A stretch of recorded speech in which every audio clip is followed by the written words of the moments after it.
início ao nosso culto, quero convidar os irmãos a abrirem suas Bíblias no Salmo de número 113. Salmo de número 113.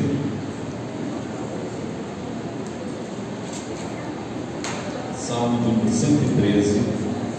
Nós faremos a leitura de todo o Salmo, são apenas 9 versículos. Salmo 113.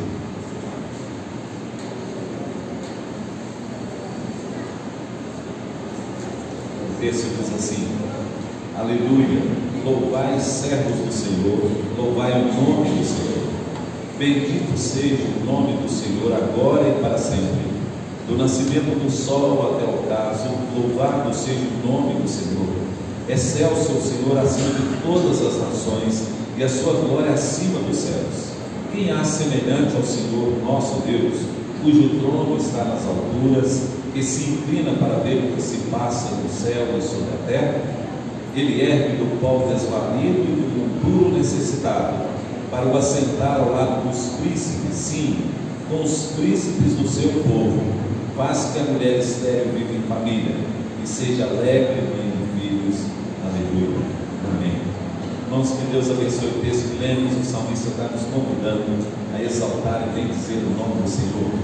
E ele fala sobre aquilo que Deus é e aquilo que Deus faz. Então nós louvamos a Deus por aquilo que Ele faz, e nós o adoramos por aquilo que Ele é. E Deus é excelso, está acima de tudo. Ele é o Senhor nosso Deus, e é a Ele que nós prestamos o culto, para a glória dEle que nós nos reunimos aqui nessa noite. Então que todo culto seja mesmo uma expressão da nossa admiração por Deus, do louvor do nosso coração, seja para exaltar o nome do nosso Deus, por aquilo que Ele tem feito em nossas vidas, aquilo que Ele tem nos dado. Vamos orar, e logo depois dessa oração, nós estaremos louvando o Senhor, bendizendo o Senhor, cantando alguns cânticos de louvor. Vamos orar? Pai, nós queremos, Senhor, em nome de Jesus, te agradecer por mais uma oportunidade, Senhor, que nos concede estar aqui na Tua casa, Senhor, para a exaltação e glorificação, Senhor, do Teu nome, para prestar um culto, ó Deus, que seja a expressão, ó Deus, do reconhecimento que temos das bênçãos do Senhor nas nossas vidas. Aliás, Senhor, tudo que nós fazemos, nós o fazemos porque reconhecemos a Tua bondade, a Tua misericórdia, Senhor, sobre nós. E o culto que prestamos ao Senhor, ó Deus, é justamente o reconhecimento disso. Estamos juntos aqui, Senhor, como igreja, para Te adorar, para Te exaltar. Pedimos, ó Deus, que cada parte desse culto seja mediado pelo Teu Espírito Santo, que, ó Deus, cada oração, cada música cantada, cada leitura feita, Senhor, a explicação da Tua palavra, ó Deus, que em tudo, Senhor, o Teu Espírito Santo esteja agindo, Senhor, sobre nós e em nós, Pai, nessa noite. Pedimos, Senhor, a Tua bênção também sobre os irmãos que estão se dirigindo para o templo. Que o Senhor possa trazê-los, ó Deus, debaixo das Tuas boas mãos. Te agradecemos, Senhor, por tudo, te louvamos, Senhor, te exaltamos, ó Pai, e o fazemos em nome de Jesus, o nosso Senhor. Amém. Amém. Vamos louvar o Senhor, então vamos cantar os cânticos do louvor.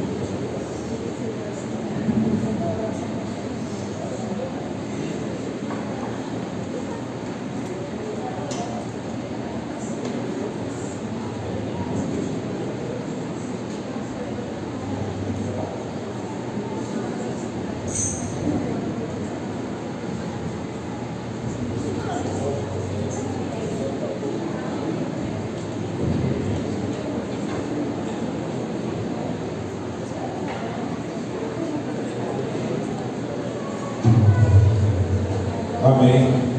A paz do Senhor Jesus, amém? Fique de pé em nome de Jesus. Vamos louvar o nosso Deus agora. Os irmãos devem estar estranhando que ministrando, cantando louvores ao nosso Deus. É uma oportunidade que o Senhor está dando, e está aberto para mais gente, né, João? Então fica ligado aí, viu? Em nome de Jesus. Eu quero dizer para você, irmão, que aqui é o lugar que você está. Não tem outro lugar para você estar. Aqui é o lugar onde Deus vai falar com você, onde Deus vai te tocar. Amém? Amém. Você acredita nisso? Amém. Só basta crer. É Crê no Senhor Jesus. Amém? Vamos lá. É com alegria, viu? Para cantar com alegria para o Senhor.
A justiça de Deus, ela age na sua vida. A alegria do Espírito Santo, ela enche a sua vida. E a paz do Senhor também. Então tem jeito de sair daqui vazio, não? Amém? Amém. Glória a Deus.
ou as pessoas estão nos visitando pela primeira vez.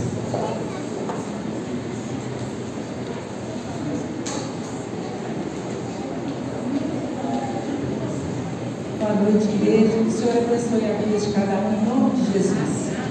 Nós temos visitando pela primeira vez a Raíssa.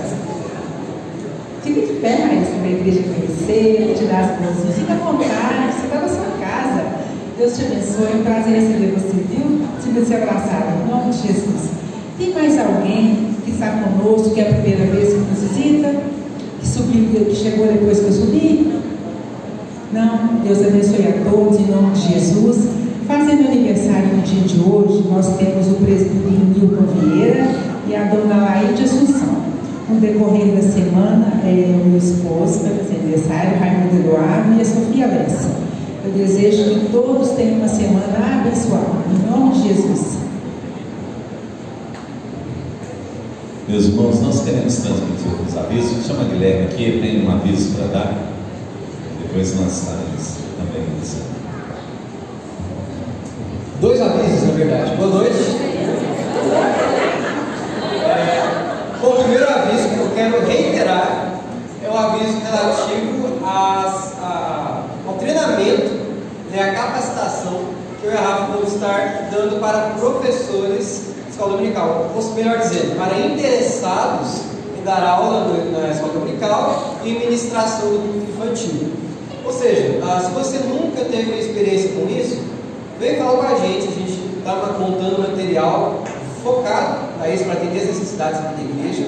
E se você também já dá aula já há algum tempo, quer atualizar e aprender algo nunca é demais, procura a gente também, tá bom?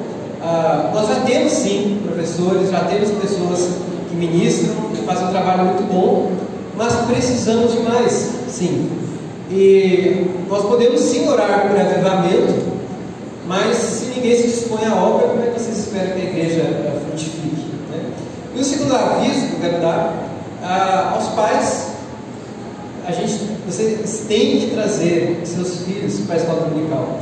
Não porque tem uma lei na Bíblia impondo, tragai seus filhos para a escola dominical, não porque está na Constituição, na Comissão de Fé, tem que ir lá todo domingo de manhã, mas porque há o princípio da Bíblia de ensinar o seu filho no caminho que deve andar. E se você não ensina, você não cria o hábito para o seu filho de frequentar a igreja, não se assuste quando lá na frente ele não quiser mais saber de igreja. É uma consequência lógica. Então, tenha essa consciência, a frequência da escola dominical é muito pequena, das crianças. Venham, e os pais deem exemplo, venham também. Tudo bem? É isso.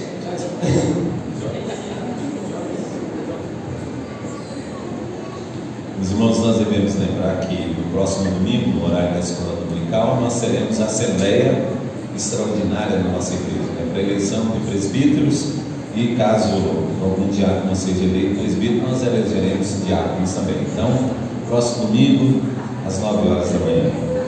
Nós queremos pedir aos irmãos que estejam orando também, irmãos, por algumas pessoas da nossa igreja que estão enfermas. Nosso irmão Ivan, ele não melhorou ainda, nós devemos orar por ele. Betinha também está doente, vamos continuar orando por ela também. A dengue, que está atingindo aí a vida dos irmãos, muitos irmãos da igreja passando por enfermidade, e nós devemos orar por eles. Nós estamos orando também, irmãos, por nossa irmã Dona Santa. Ela, no princípio da semana, ela levou uma queda, machucou a cabeça e está recuperando. Vamos continuar lembrando dela nas nossas orações. Também nós temos orado por Regina, no tratamento de câncer, pelo Simval, Eunice, nossa irmã Eunice, o Geraldo, irmão de Roseli, Cleusa de Arlan, que está recuperando também da queda, quebrou o pé. Mais alguém, gente? Nossa. Weber, para fazer. Alcione. Tem mais? Alguém ainda não falou? Jé? Marcelo. Mais alguém? Pelo João, o namorado da Maria Elisa. pelo irmão de Beatriz, né? Nós estamos orando também pela família dele, né? Do irmão de Beatriz. Então nós vamos orar, irmãos, e logo depois da oração nós vamos dar oportunidade para as crianças descerem, mas os pré-adolescentes, né, que vão para a classe do Ivan deverão ficar hoje aqui, tá bom? Então só os menores, né? Então a classe do Ivan, lá os pré-adolescentes ficarão hoje aqui, tá bom? Vamos orar então e vamos colocar a vida dessas pessoas diante do altar do Senhor, e logo em seguida as crianças poderão descer para o culto infantil. Seu James?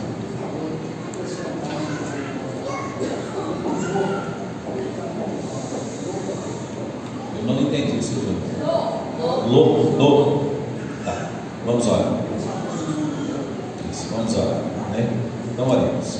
Pai, nós queremos, Senhor, mais uma vez, Senhor, nesse dia, ó Deus, nos colocarmos diante do Senhor em oração, Senhor, dependendo, ó Deus, da Tua graça, da Tua misericórdia, Senhor, ó Deus, da bondade do Senhor sobre nossas vidas. Pai, nós sabemos, Senhor, que aquilo que nós não temos, muitas vezes, Senhor, é porque nós não pedimos, como a Tua palavra nos diz. Então, Senhor, chegamos diante do Teu altar agora, Pai, colocando, Senhor, a vida dos nossos irmãos diante do Senhor. E pedimos, Senhor, manifesta, Senhor, Tua graça, Senhor, na vida desses irmãos, dando um sinal, ó Deus, do Teu amor e da Tua misericórdia, trazendo, Senhor, cura, restauração sobre os nossos irmãos que estão enfermos, ó Deus, colocando sobre cada um deles, ó Deus, o mover da Tua mão poderosa, Pai. O Senhor falou na Tua palavra que agindo o Senhor, quem pode impedir? Também, Deus, Tu disseste que o Senhor é poderoso para fazer muito mais do que nós pensamos e nós pedimos. Por isso, Senhor, então colocamos, Senhor, essas vidas todas no Teu altar, Pai. Queremos, ó Deus, pedir que também abençoa, Senhor, aqueles que estão fazendo tratamento, Senhor. Ó Deus, visita-os agora, aqueles que estão no hospital, aqueles que estão acamados, ó Deus, visita-os, ó Pai, com o Teu poder, com a Tua graça. Ó Deus, traz cura, restauração. Levanta, Senhor, os que estão abatidos, Senhor, consola aqueles que estão sofrendo, Pai. E sobre os familiares, ó Deus, desses que estão passando por lutas e dificuldades, nós pedimos, Senhor, que Tu dês a eles, Senhor, um mover do Teu Espírito Santo, trazendo consolo, Senhor, e esperança no coração de cada um. Ó Deus bondoso, muito obrigado, Senhor, por estarmos juntos. E agora que nós iremos estudar a Tua palavra, Senhor, também pedimos, em nome de Jesus, Senhor, fala o nosso coração por meio da Tua palavra, Senhor. O Senhor disse que a profecia tem como objetivo exortar, animar, edificar, Senhor, e consolar. Então, Deus, que a Tua palavra, Senhor, cumpra o Teu propósito, Senhor, no nosso coração nessa noite. Pedimos, Senhor, a Tua bênção e Te louvamos, Pai, em nome de Jesus, o nosso Senhor. Amém, Senhor. Amém. Sim?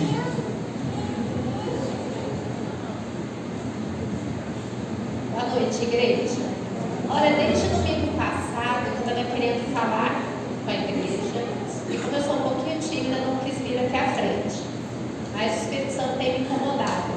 Eu quero compartilhar com vocês o quão grande tem sido a bênção na vida do meu filho João Vitor, participando do grupo de jovens. Então eu quero convidar aqueles adolescentes, os pais que têm filhos adolescentes, para que procurem o Guilherme, Rafa, para trazer os seus filhos para participar do grupo. O João Vitor, Lute, Daniel, João, Helena e outras crianças estão participando do grupo. E eu quero dizer o seguinte: eu, como mãe, a grandeza que eu sinto de ver o João chegando em casa depois do grupo de jovens, ele chega tão cheio, tão alegre, tão feliz, que isso para mim é bênção, é só bênção. E eu quero compartilhar essa bênção com vocês. Pais, experimentem, levem seus filhos ao grupo de jovens e depois vocês vão ver como essas crianças chegam em casa. Chegam a explodir de alegria. Vamos dar oportunidade então para as crianças descerem. Eu quero te convidar para abrir sua Bíblia na carta aos Hebreus, capítulo 11. Nós daremos o verso 30 e o verso 31. Hebreus, capítulo capítulo 11, versículos de 30 e 31.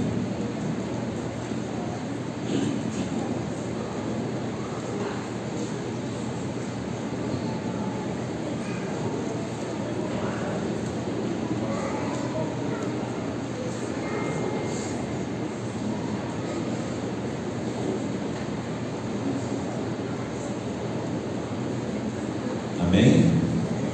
30 e 31. Quem não trouxe Bíblia nem pode acompanhar. São 2 versículos apenas, diz assim: pela fé huíram as muralhas de Jericó, depois de rodeadas por 7 dias. Pela fé, Raabe, a meretriz, não foi destruída com os desobedientes, porque acolheu com paz os espias. Que Deus abençoe o texto que lemos. Vamos continuar falando sobre a caminhada da fé. Irmãos, nós temos falado aqui vários domingos e hoje nós estamos seguindo, o texto falando sobre o caminho da fé. E nós mostramos algumas coisas já importantes que o autor aqui da carta aos Hebreus, no capítulo 11, toma como exemplo personagens bíblicos, personagens do Antigo Testamento, para mostrar como era essa caminhada. E hoje ele escolhe mais 2 personagens para falar: Josué, com o caso de Jericó, e Raabe, que também morava na cidade de Jericó. Na verdade, irmãos, o ponto alto aqui do texto de Hebreus 11 é que foi a fé que possibilitou que esse povo saísse do Egito, que eles alcançassem as promessas de Deus, que eles alcançassem vitória diante de Deus, que eles se tornassem exemplos para nós. Então, eles são modelos, eles são exemplos de fé, para que nós olhemos aquilo que Deus fez na vida deles e apliquemos isso para a nossa vida. Como o caminho da fé é importante para a nossa vida. Então, a fé é o caminho para obter tudo isso, alcançar as promessas, alcançar a vitória naquelas situações em que esse povo enfrentou e manifestou a fé e demonstrou a fé em Deus e em Cristo Jesus lá no passado. E por isso eles são testemunhas para nós de uma vida de fé. E agora, usando aqui no texto que nós lemos, ele vai usar mais 2 personagens, Josué e Raabe. Josué, a gente conhece muito a história de Josué, desde criança. E os que são da igreja desde criança cantaram sobre as muralhas de Jericó. Vem com Josué lutar em Jericó. E isso, a história é pertinente e importante para cada um de nós, porque fala de um momento em que o povo de Deus enfrentou uma grande dificuldade pela fé. E na verdade, o objetivo do autor aqui no texto, ao citar Josué, é para mostrar, irmãos, que o caminho da fé é o caminho da vitória. Então, eu quero que os irmãos pensem nisso. O caminho da fé é o caminho da vitória. Então, as muralhas de Jericó, a destruição de Jericó é o testemunho disso. Então, o autor usa esse exemplo para mostrar que o caminho da fé é o caminho da vitória. João diz na sua carta, irmãos, que a nossa fé é que vence o mundo.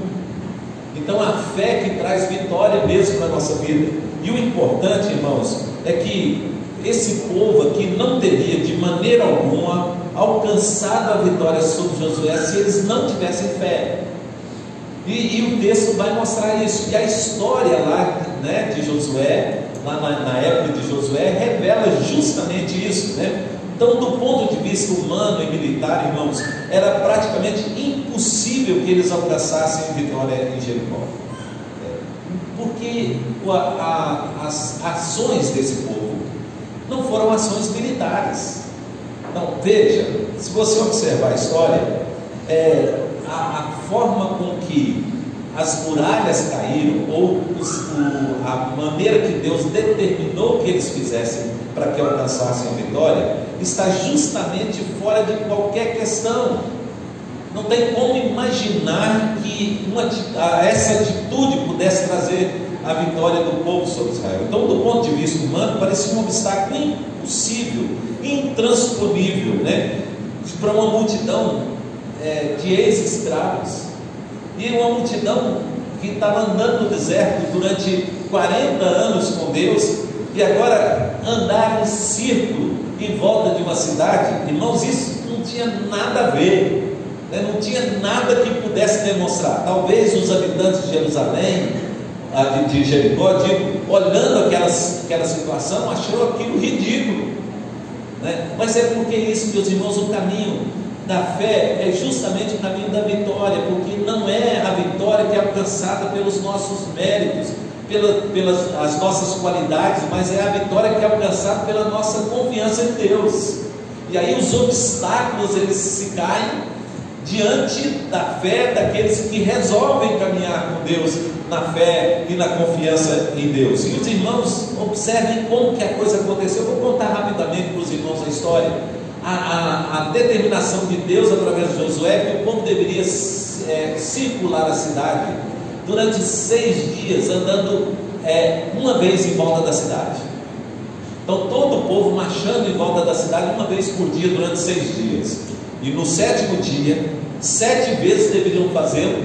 E os sacerdotes iam na frente, 7 sacerdotes com chifres de carneiro, à frente da arca da aliança, circundando a cidade. E no último dia, no 7º dia, na 7ª volta que fizessem, era para o povo parar, tocar as buzinas e o povo gritar, e as muralhas iriam cair. Irmãos, pensa o povo de Jericó em cima da muralha, olhando aquela cena, irmãos.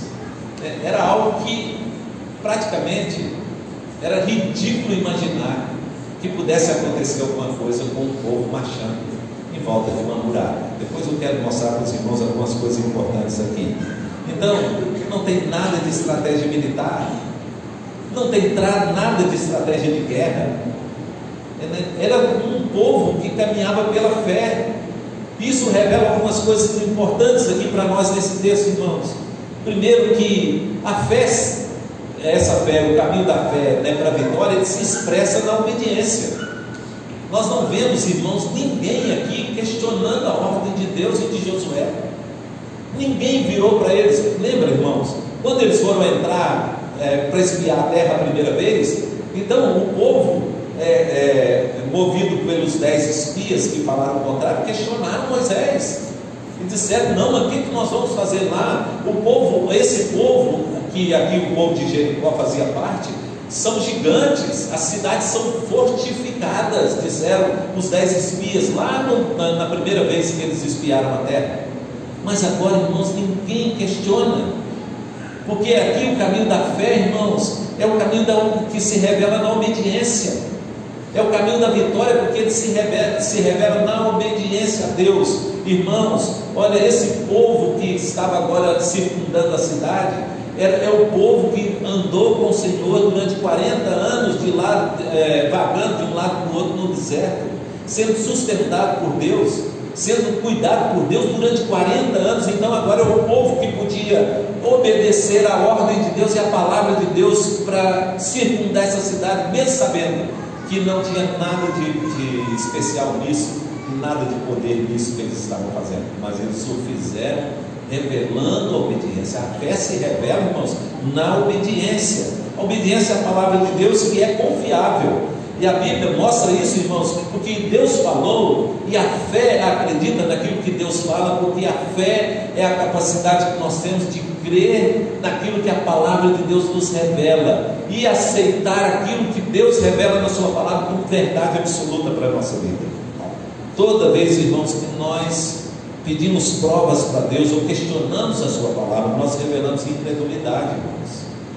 Quando nós questionamos aquilo que Deus falou na sua palavra para a nossa vida, nós estamos revelando justamente incredulidade. A palavra de Deus, irmãos, deve ser suficiente para nós. Não há exigência nenhuma de qualquer demonstração de alguma coisa a mais para combinar ou para ajustar a palavra de Deus. Nós não precisamos de prova, porque a palavra de Deus é suficiente para a nossa vida, para obedecermos e para seguirmos o Senhor. Assim a obediência, irmãos, mesmo que seja naquelas coisas que não são óbvias, mesmo que naquelas coisas que parecem não serem lógicas, mas quando Deus disse que é para ser assim, nós precisamos obedecer, irmãos, porque a fé, ela se revela na obediência. E quando nós obedecemos a Deus, nós estamos obedecendo a sua palavra, porque para nós ela é suficiente. Ela é suficiente para a nossa vida. Outra coisa, irmãos, é que essa atitude desses homens aqui de andar em volta dessa cidade revela também coragem. Sabe por quê, irmãos? Porque o medo, ele produz tormento. A palavra de Deus diz: mas a fé vence o medo, irmãos. Vence o medo. Sabe, irmãos, às vezes nós encontramos situações na nossa vida em que o nosso coração gela, em que às vezes a gente começa a imaginar, e se acontecer? Sabe, irmãos, essa é uma das coisas piores para a fé. É quando nós colocamos um si antes das coisas. A maior, irmãos, manifestação de incredulidade que nós podemos ter quando nós trazemos para o nosso coração, e o inimigo, ele é astuto em fazer-nos pensar assim, quando ele pergunta se, e a gente questiona, e se acontecer isso, e se não der certo, e se eu não tiver condição, e se a porta não abrir, e se isso não acontecer, irmãos, é justamente isso que tira de nós a coragem, traz medo. E aqui, irmãos, o texto está mostrando que o povo caminhou em volta, obedecendo com coragem, porque havia uma palavra de Deus por trás disso tudo, dizendo: faz isso, e o povo resolveu obedecer a Deus. O medo, irmãs, que vem às vezes na nossa vida, ele pode ser pelo nosso sustento do dia de amanhã, pode ser o medo, irmãos, de perder o emprego, e muitas vezes por medo de perder o emprego, nós às vezes negamos nossa fé. Muitas vezes, por medo de perder o emprego, nós aceitamos coisas erradas e fazer coisas erradas por medo de perder o emprego. Mas quem é que sustenta a nossa vida, irmãos? Quem sustenta a nossa vida não é o nosso emprego. Tanto é que, se ficarmos desempregados, nós não vamos morrer de fome, irmãos. Quem nos sustenta é Deus. É Deus que sustenta a nossa vida. O medo, irmãos, de às vezes ficar doente, o medo de algo que possa acontecer que esteja fora do nosso controle, ou acontecer com alguém que nós amamos, alguém da nossa família, o medo da velhice, o medo da morte, irmãos. Mas a fé, irmãos, o caminho da fé é o caminho da coragem, é o caminho que vence o medo, é o caminho que não olha para as circunstâncias, mas olha para aquilo que a palavra de Deus diz e aquilo que Deus falou para a nossa vida. E o texto mostra, irmãos, que a fé dá essa coragem, né? Vence o medo, e foi isso que aconteceu. A fé desses homens revelada também ousadia, irmãos. Olha que ousadia, né? Um povo andar em volta de uma cidade, esperando que a cidade fosse destruída. Isso é uma ousadia. Do ponto de vista daqueles que estavam lá dentro da cidade, eles diziam assim: mas que povo ousado esse, fazer uma coisa dessa, andar em volta de uma cidade, achando que andando em volta da cidade a cidade será destruída. Meus irmãos, as muralhas de Jericó eram muralhas extremamente largas. Então, as muralhas elas eram construídas de maneira diferente, né? E especialmente na antiguidade isso acontecia, né? Eu estive em uma cidade da Espanha chamada Tarragona, lá na Catalunha, e eu tive a oportunidade de visitar essa cidade, irmãos, e na cidade havia uma muralha, e acreditam que essa cidade foi uma cidade onde o apóstolo Paulo esteve visitando. E há até uma estátua lá do apóstolo Paulo na cidade, e lá tem uma muralha, irmãos, e a característica da muralha é semelhante a essa aqui. Eram duas paredes largas assim, construídas distante uma da outra, e aí depois fizeram edificações, pessoas moravam dentro dessa muralha. Irmãos, Raabe morava dentro da muralha. Porque o fio foi colocado para o lado de fora da muralha, para que o povo visse que ali naquela casa morava uma mulher, né, que deveria ser salva, deveria ser protegida. Então eles construíam casas dentro da muralha, e depois por cima, então, fechava a muralha, onde os carros puxados por cavalos faziam curvas em cima, né, círculos em cima da muralha guardando. Agora olha, irmãos, olha que ousadia, né, um povo andar em volta de uma muralha dessa largura, desse tamanho, que circulava a cidade inteira, e o povo andando e crendo que aquela muralha ia cair ao chão. Olha, irmãos, veja, Deus é especialista, irmãos, em quebrar o orgulho das pessoas. Aquele povo de Jericó, tão orgulhoso de que a cidade jamais seria destruída, foi destruída de uma forma que eles nunca imaginaram que seria. Mas Deus é assim mesmo, irmãos, sabe? palavra de Deus diz que ele quebra o orgulho dos orgulhosos, né? E ele diz que o orgulho precede a queda, e é verdade. E assim, Deus faz isso. Veja, aqui os habitantes de Jerusalém, de Jericó, hoje eu estou com Jerusalém na cabeça, Jericó não imaginavam que por causa do orgulho, que aquela muralha fosse destruída. Da mesma maneira, irmãos, Deus fez aquela muralha cair sem nenhuma atitude contra a muralha dos israelitas, para que eles reconhecessem que o ato das muralhas caírem não era nada porque eles fizeram, mas era pela mão do Senhor. Tanto, irmãos, que a muralha caiu para dentro. Se a muralha tivesse caído para fora, ela teria esmagado os israelitas que estavam andando em volta. Então veja, seria algo natural que de tanto pisar, né, seu Deus? Vamos imaginar, um engenheiro aí poderia olhar e dizer assim: bom, de tanto pisar lá fora, o terreno cedeu e a muralha caiu, mas a muralha caiu para dentro. Se o terreno tivesse cedido por uma multidão caminhando em volta, a muralha teria caído para onde? Para fora, para cima deles, mas a muralha caiu para dentro. Sabe por quê? Porque foi Deus que derrubou as muralhas. Meu irmão, minha irmã, talvez você possa imaginar hoje que há alguma coisa na sua vida tão grande como uma muralha. Quero dizer para você que o nosso Deus é capaz de derrubar muralhas, sejam elas quais forem. Talvez há um problema na sua vida tão grande que você acha que não tem solução. Deus é capaz de destruir isso, de mudar isso. A palavra de Deus diz que Ele tem uma chave que abre a porta que ninguém fecha, e que Ele fecha uma porta que ninguém abre. Esse é o Deus que nós cremos, e por a sua palavra nós caminhamos na fé. Na fé, irmãos, que é o caminho da vitória que Deus tem para nossa vida. E Deus diz que Ele tem caminhos para nós que nós não conhecemos, porque são caminhos de paz que Deus tem para nossa vida. E você pode pegar essa palavra e aplicar o seu coração nessa noite, meu irmão. Deus está dizendo para você que Ele é o Deus que cuida de você, o Deus poderoso. Diante dele não há muralha que possa resistir. Esse é o Deus que nós queremos.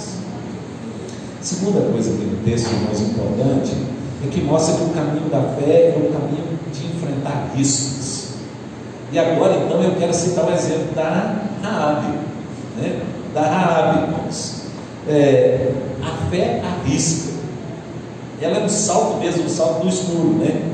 Então, a garantia não está nas coisas que nós vemos, mas naquilo que nós esperamos. Por isso, a fé é a certeza das coisas que se esperam.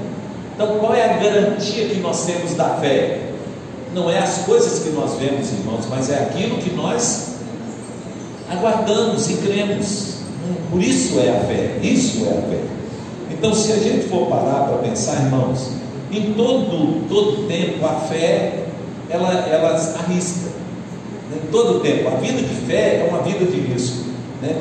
Nós não sabemos se vai dar certo, não sabemos se aquilo que nós esperamos vai acontecer, nós não sabemos o que acontecerá amanhã, mas nós arriscamos crer e confiar, irmãos. Isso é fé.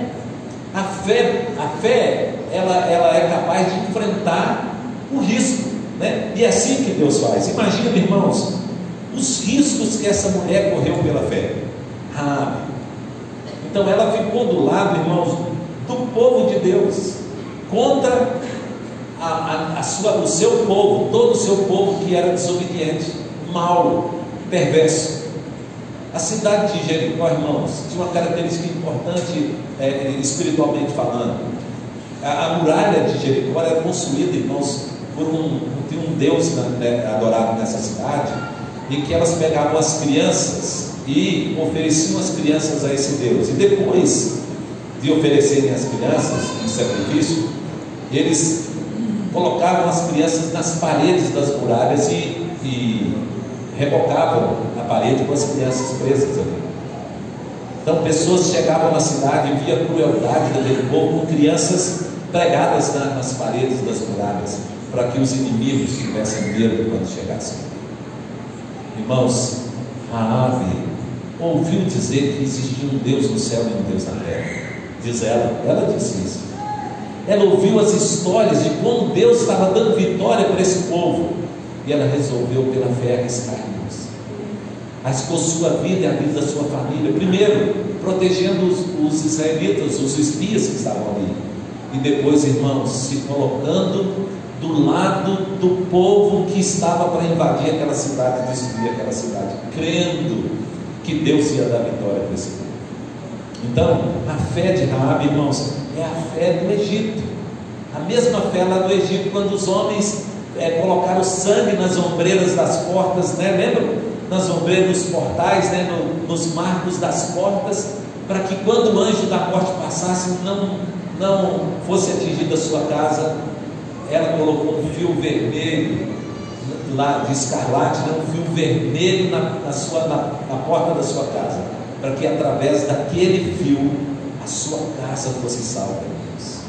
Sabe por quê, irmãos? Porque a fé corre risco, e a fé, meus irmãos, é capaz de arriscar, porque considera que Deus é poderoso e que Deus é verdadeiro naquilo que Ele disse, e que Deus empenha a sua palavra, sabe, irmãos? E ela resolveu ficar do lado e juntar esse povo. Então a fé arrisca, ela tem certeza, irmãos, das coisas que esperam, por isso é a convicção de fatos que não se veem, por isso é capaz de arriscar.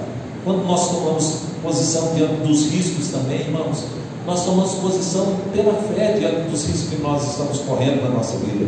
E você pode pensar, meus irmãos, em várias circunstâncias em que nós às vezes arriscamos pela fé, arriscamos e obedecemos a Deus pela fé. E olha, irmãos, a fé dessa mulher foi de tanto risco que ela colocou não só a sua vida, mas colocou a sua família também diante disso. E sabe, irmãos, quando nós pais, nós colocamos a nossa vida nas mãos do Senhor, nós também o colocamos para que a nossa família seja abençoada assim também. Pensa, com esse ato de fé de Raabe, toda a sua família foi salva. Mas nós temos outros exemplos na Bíblia. Noé fez o mesmo, acreditou na palavra de Deus, construiu a arca, e com isso a sua família foi salva. Esther, irmãos, se colocou em risco, né? Se colocou em risco para salvar o seu povo, por fé, por fé. Há uma palavra importante, Mordecai, para Esther. Quando Esther disse assim, que se eu chegar diante do rei, sem que ele me convide, eu estaria colocando a minha vida em risco. E aí Mordecai virou para ela e disse assim: olha, quem sabe Deus te levantou para esse momento de arriscar pela fé. Quem sabe Deus te colocou aí agora, nesse lugar, para justamente você arriscar pela sua fé em Deus. E a palavra de Esther foi: eu irei, se morrer, morri. A fé arrisca, irmãos. Quantas vezes nós temos que arriscar pela fé, irmãos? Quantas vezes você pode pensar em alguma coisa na sua vida em que pela fé você correu um risco? Pode aplicar essa palavra para a sua vida, para o seu coração, né? Ela disse: eu sei que há um Deus no céu e um Deus na terra, e eu vou arriscar minha vida por causa desse Deus. Que bênção, que bênção. Terceiro lugar, meus irmãos, o caminho da fé é um caminho também que não leva em conta as qualidades pessoais. Olha que coisa interessante, irmãos. Raabe não era uma candidata de jeito nenhum à calçada da fama. Observam as coisas importantes na vida dessa mulher. Primeiro, o texto diz que ela era meretriz, ela era prostituta. Então ela não tinha marido, tinha filhos, né? Tinha família, mas não tinha marido. Segundo, ela era gentia, né? Então não era do povo de Deus. Terceiro, ela era mulher. Quarto, ela era cananeia, né? Ela era da nação ali. E pior ainda, irmãos, ela era descendente dos amorreus, que lá no passado, quando o povo saiu do Egito, Deus disse que era para exterminar os amorreus. Então ela não tinha nada nela que pudesse trazer qualquer benefício para a sua vida, a não ser a fé que Deus havia colocado no seu coração. Mas Deus não levou em conta, irmãos, as qualidades, porque Deus não leva em conta as nossas qualidades. Paulo fala assim: olha, irmão, para a sua vida, Veja que nós não fomos chamados de nobre nascimento, nós não fomos chamados de posição. Muitos de nós fomos chamados de onde, irmãos? Quem nós éramos quando Deus nos chamou? Que condição que nós estávamos quando Deus nos chamou para fazer parte do seu povo? Não havia também em nós, irmãos, mérito algum. Isso é para mostrar, irmãos, que Deus não leva em consideração o mérito das pessoas para dispensar a sua graça. Ao contrário, irmãos, aqueles a quem Deus dispensa a sua graça, muitas vezes são justamente aqueles que não têm mérito nenhum. Condição nenhuma. Paulo diz assim, que não há justo sequer um, não há quem entenda, não há quem faça o bem, todos se extraviaram, e a uma se fizeram inúteis. E a esses que Deus resolveu colocar a sua graça. Quando nós olhamos para nós, irmãos, e vemos que na nossa condição é a mesma coisa, aqueles a quem Deus resolve colocar a sua graça, Ele não leva em consideração nada de mérito pessoal ou condição pessoal, mas Ele coloca a graça e a fé, para que nós possamos andar com Ele, caminhar com Ele vitoriosamente com esse Deus e diante dEle. Raabe, meus irmãos, ela não tinha nada nela que pudesse trazer alguma graça diante de Deus, mas ao contrário, foi Deus que colocou nela a sua graça. Mas se você observar, mais tarde, Raabe casou-se com um israelita, na história, e ela foi a mãe de Boaz, que depois casou com Ruth, outra moabita, e que através deles, Boaz foi o bisavô, o avô-bisavô, se não me engano, de Davi. Acho que é o bisavô de Davi, de quem depois nasceu quem, irmãos? Cristo. Então, na genealogia de Jesus está Raabe. Quem não tinha importância nenhuma tornou-se tão importante na linhagem da fé, porque Deus colocou nela a sua graça e porque ela teve fé em Deus. Esse é o caminho da fé, irmãos. Esse é o caminho da fé. A graça não leva em consideração o nosso passado, mas a graça concede aquilo que nós necessitamos no presente. Vou repetir essa frase no seu coração. A graça não leva em consideração o nosso passado, mas a graça concede aquilo que nós precisamos no nosso presente, para viver o nosso presente. Muitas vezes, irmãos, as pessoas imaginam que a graça de Deus está disponível para aqueles que têm alguma coisa de importância na sua vida, mas a história de Raabe mostra justamente o contrário. Por isso Paulo falou, irmãos, que Cristo veio para salvar os pecadores, e ele diz assim, dos quais eu sou o principal. E é isso mesmo, irmãos. Deus faz isso para mostrar que Ele não leva em consideração aquilo que nós éramos, para nos tornar aquilo que nós somos diante dele. Por isso a graça de Deus é que faz isso na nossa vida. Por isso nós precisamos da graça. Todos nós precisamos da graça. E a fé, irmãos, é a caminhada da fé, é a caminhada daqueles que não tinham nada que pudesse ser importante, mas que pela fé se tornaram tão importantes. Por isso essa mulher passou a ser uma das heroínas da fé que foram registradas aqui pelo Escritor de Deus. O caminho da fé é o caminho da vitória. O caminho da fé é o caminho, irmãos, do risco. É o caminho do risco. O caminho da fé é o caminho que não leva em consideração o que nós éramos, mas aquilo que nós podemos ser pela fé em Cristo Jesus. Deus nos abençoe. Amém? Amém? Sério?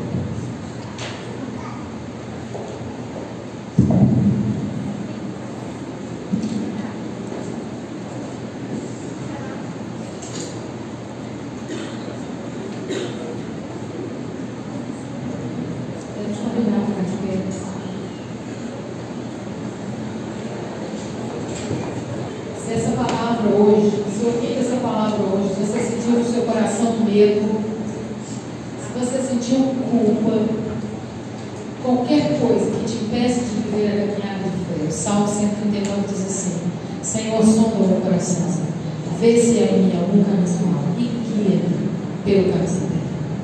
cântico que a gente vai falar, eu fala isso, ela sonda-me, Senhor, molda-me, Senhor. Né? Se coloque nas mãos de Deus como um barro, não como um barro duro, mas maleável, que Ele possa moldar, como um oleiro, molda. Coloque o seu coração na presença do Senhor, para que você aprenda a viver caminhos de fé. Amém?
irmãos, que a graça do Senhor Jesus, o amor Deus nosso Pai e a comunhão do Santo Espírito seja sobre todos nós, hoje e para todos sempre. Amém. Deus abençoe a todos, irmãos, tenham uma boa semana.